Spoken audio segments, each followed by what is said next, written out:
Hi, and welcome to my channel. Do you guys ever find yourself dreaming about books, thinking about books, constantly wanting to buy books to the point where your TBR is just out of control? Well, you've come to the right place.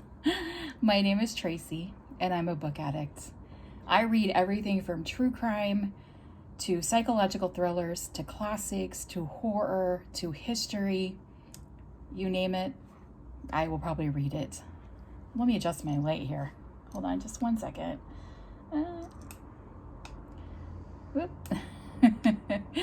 Anyway, you guys, I have to tell you about this series of books that I just finished in August. This is part of my August reads.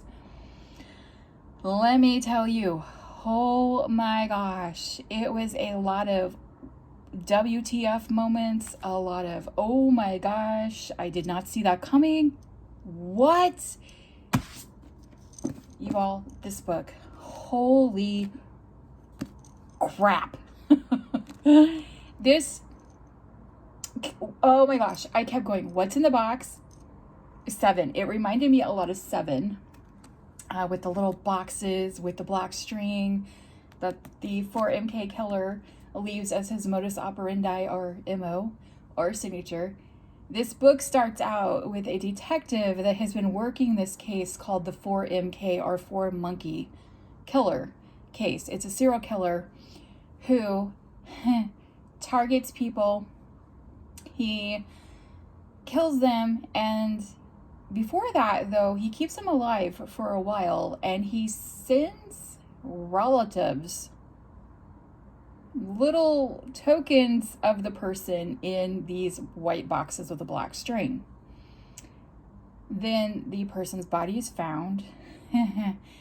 And so Sam Porter, the detective that is in this book, has been working the case. He gets a phone call from his partner saying that they found, there is a body that a man had walked out in front of a bus.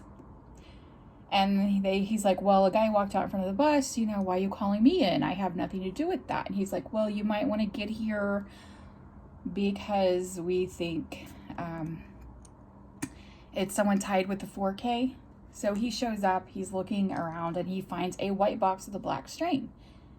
And his partner goes, well, this guy's not missing any body parts, so he can't be one of the victims. Sam's like, well, could he be the 4MK killer? And that's where the rabbit hole starts. As Sam is looking at this man who is wearing a fedora, a cheap suit, but very expensive shoes, he's like, why would this guy be wearing expensive shoes but a cheap suit? So he's like patting down the pockets because he's looking for maybe some type of identification on this guy. He finds a black and white composition notebook. I think you guys know what I'm talking about. And it's the diary of 4MK. So the story is viewpoints from Sam Porter and then the diary. Yeah. I was just mind blown. I was like, oh my gosh. Totally did not see it coming. And then the second one, The Fifth to Die, I immediately started the second book. I couldn't wait. I had to find out what was going on. So in this one, it picks up like a month or two after this book ends, the 4th Monkey ends. And in this one, a girl's body is found in the ice, kind of like this. And she is wearing the clothes of a girl who had went missing either before her or after her. I cannot remember. But anyway, as the medical examiner is investigating her body, they see that she has been resuscitated many times and electrocuted and brought back and electrocuted and brought back. So they're like, what is going on? And I don't want to give too much away, but it's just parts of this book are just shocking in like I did not see this coming at all. Oh my God. And then it ends on a cliffhanger. So then you have to automatically start with The Sixth Wicked Child.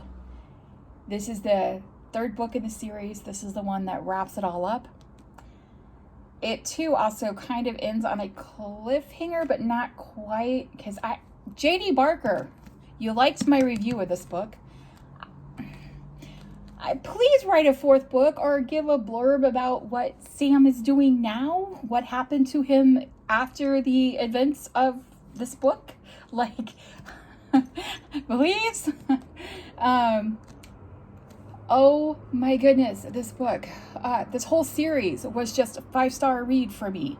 It was just amazing. I love this series, which is I love psychological thrillers and books that just pull you down the rabbit hole and leave you guessing. I cannot just, wow.